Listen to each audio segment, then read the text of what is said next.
Fourth grade, I wanted to start off by saying great job on your history test. That was not an easy test, and those of you that sent it in, for the most part, you did a great job remembering all of those facts. You are awesome. Now, this was, we just talked about the War for Independence. And now we're going to be talking about now becoming our own nation and building our nation. So we're at the beginning, kind of at the beginning stages again. We just won the War for Independence, and now we are rebuilding a new nation. Now remember, England was a very powerful country, and that's where they came from. So we had just come from a really powerful government. And the reason why we got into the War for Independence, do you remember why? It was because of the unfair tax law, because we had a very powerful government that all of a sudden took advantage of us. Well, after that, people had dealt with the British and being a very strong government. They kind of had some trust issues after this, and they're like, we don't really want a strong government, but we need a government to help us run properly. So they kept thinking, we don't want a super strong government. They're a little scared. But they needed to come up with something. Well, the states got together and they planned something. And what they planned together, they came up with was known as the Articles of Confederation. And if you have your history book and you're on page 121, page 121, you can highlight the Articles of Confederation. This was the first plan that they agreed on. Now, the problem with this was that it was a weak government. So their first government that they came up with was not the greatest. I mean, think about when you're coming up with the first thing, like a first rough draft. It's always a pretty rough plan, right? Because you're trying to figure out what you're wanting, right? So they were trying to figure out what they were expecting, and the Articles of Confederation was just really weak. And one of the main reasons and one of the main problems with the Articles of Confederation was that they did not have the power to tax. I remember, kind of ironic because they were just in a war over an unfair tax, right? So now they're like, yeah, we're not going to give the power to tax because we don't want this to be a repeat and happen over again.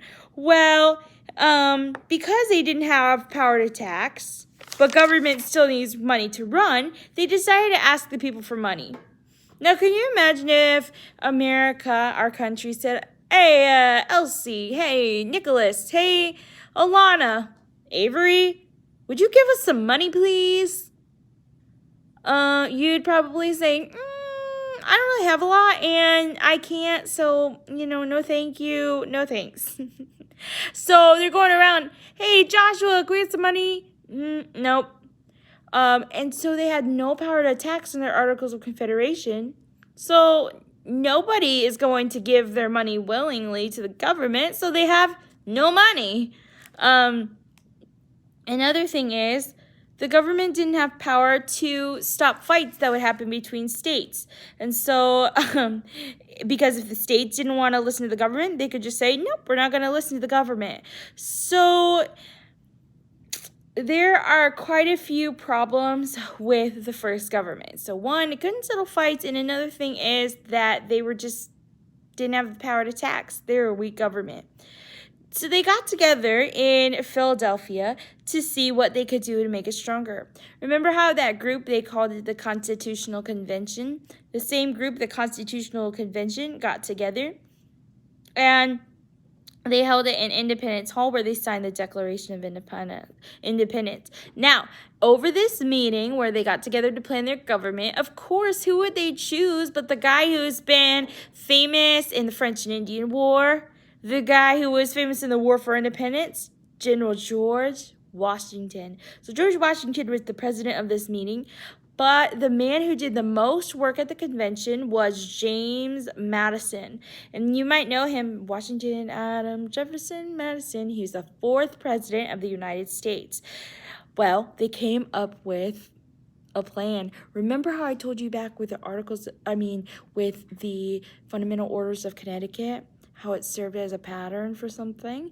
Yes, the government that they came up with was called the Constitution of the United States. This pattern we still follow today. So Articles of Confederation, weak. Next, they came up with the Constitution based on the the Fundamental Orders of Connecticut, and this we still use today. There were two documents that mean more to our country than probably anything else.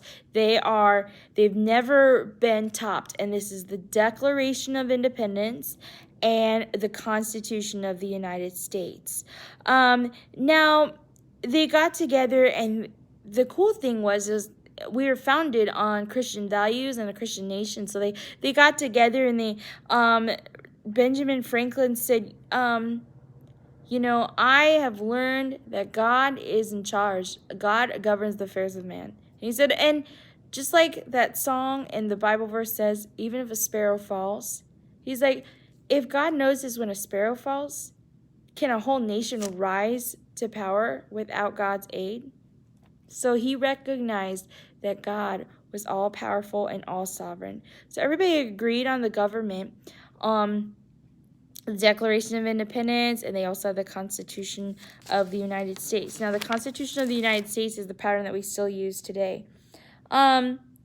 So what you're going to do today is you're going to make sure that you read these pages over, page 121 through 124, up to who would carry out the laws of our nation. We're going to talk about the president and the two houses tomorrow in class.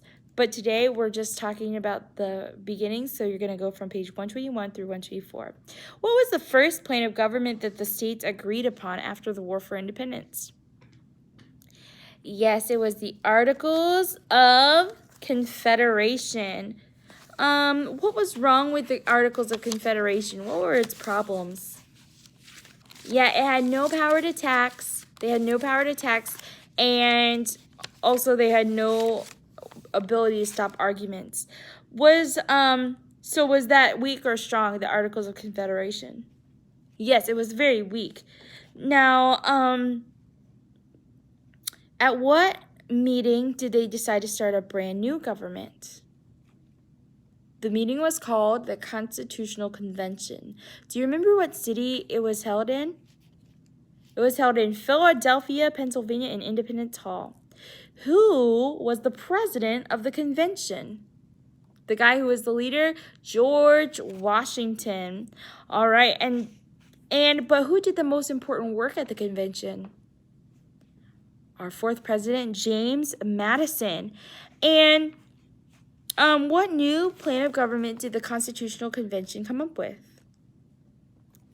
They came up with the Constitution of the United States. Well, I hope that you guys were paying attention really well, and I'm sure you were. I will see you next time. Make sure you read over those pages and go over those terms that we talked about today. See you later. Bye.